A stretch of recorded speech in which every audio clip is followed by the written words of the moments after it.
Imagine raising $1.7 billion before you even launch, hiring A-list celebrities, Super Bowl ads, billboards everywhere, Hollywood legends running the company, and still no one downloads your app. 6 months after launch, it shuts down.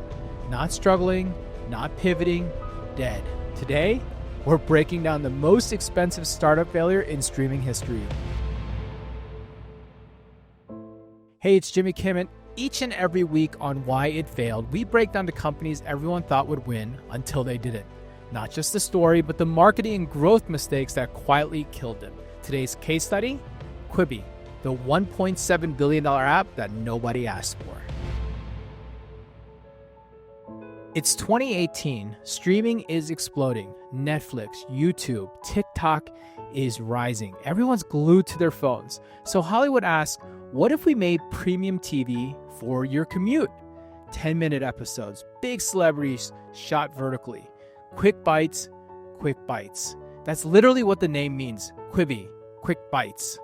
And the people behind it? Not amateurs. We had Jeffrey Katzenberg, the former Disney and DreamWorks executive, and we had Meg Whitman, former CEO of eBay and HP. Hollywood plus Silicon Valley, the dream team was formed.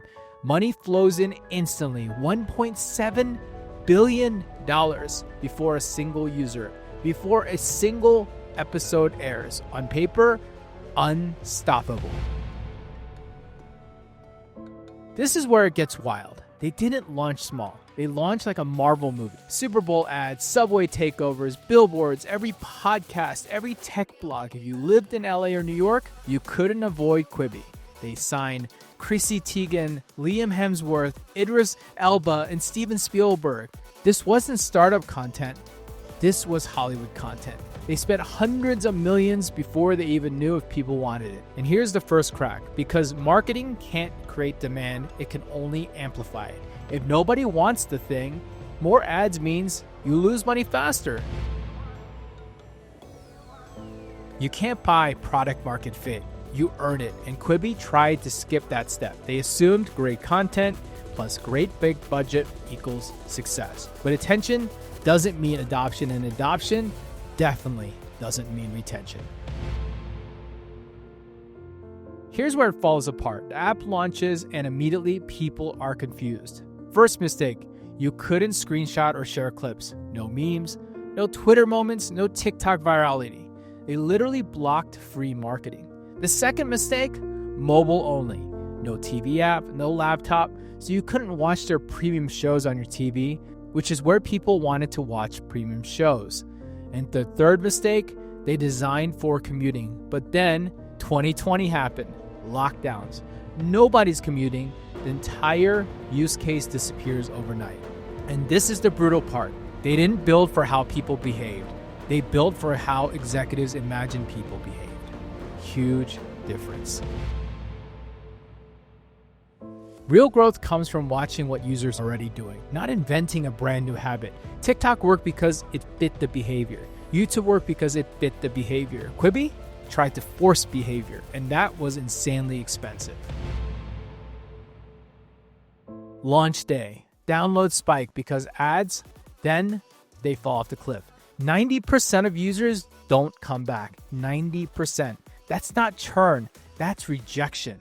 They're spending millions a week on ads to acquire users who leave the same day. Imagine paying $30 per install for someone who watches 8 minutes, then deletes. That's not business, that's a bonfire. And the scariest part, they just kept spending because you think more marketing will fix it. It never does. Retention is greater than acquisition.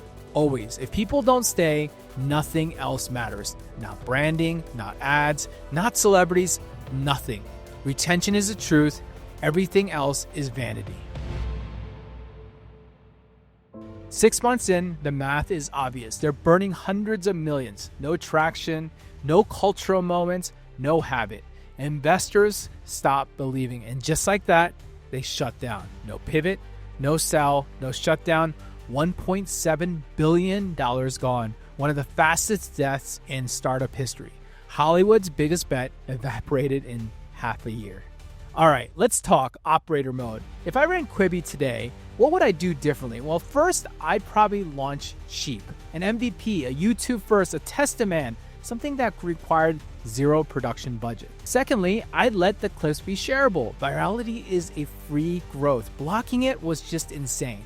And third, I'd obsess over the retention before the ads. If users aren't coming back organically, paid just multiplies your losses. I wouldn't assume Hollywood tastes equal user taste because markets don't care how famous you are. They care, does this make my life better?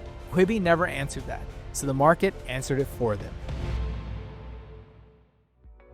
Thanks for tuning into Why It Failed. That was a story about Quibi, and next week we're breaking down another cult favorite that quietly collapsed. MoviePass, unlimited movies for $10. What could go wrong? I'm Jimmy Kim, and this is Why It Failed.